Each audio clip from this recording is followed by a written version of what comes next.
Hi, boys and girls. So we're using 10 and 1 blocks to help us find the answers to our problems today.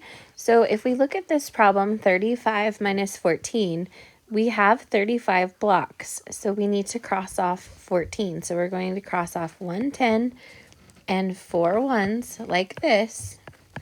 And then we have to count what's left. So how many 10s do we have left?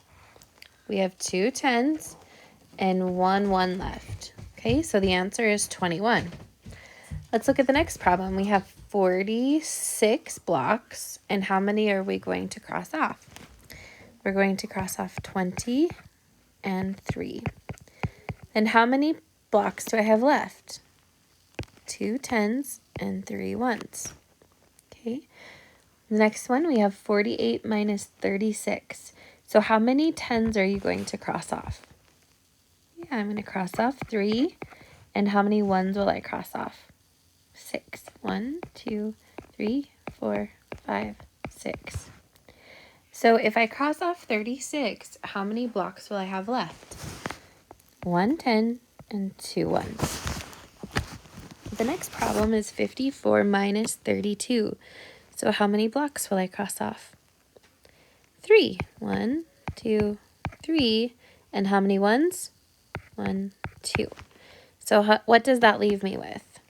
It leaves me with 2 10s and 2 1s. The next problem is 64 minus 20. So how many 10s will I cross off? 2.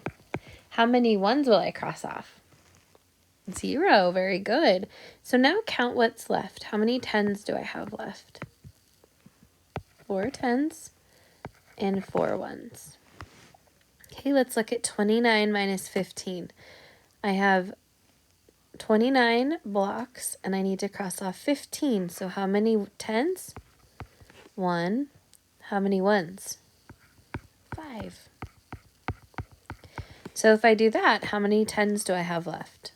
1 10, 4 1s. Very good.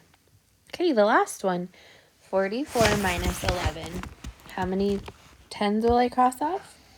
1 10 and 1 1. What does that leave me with? 3 10s and 3 1s. Good. All right, let's take a look at the back. On the back, we have some subtraction problems, and there's a number line at the bottom for you to use, or there's a number line on your desk. I want you to work through these problems and then show your teacher that you're finished.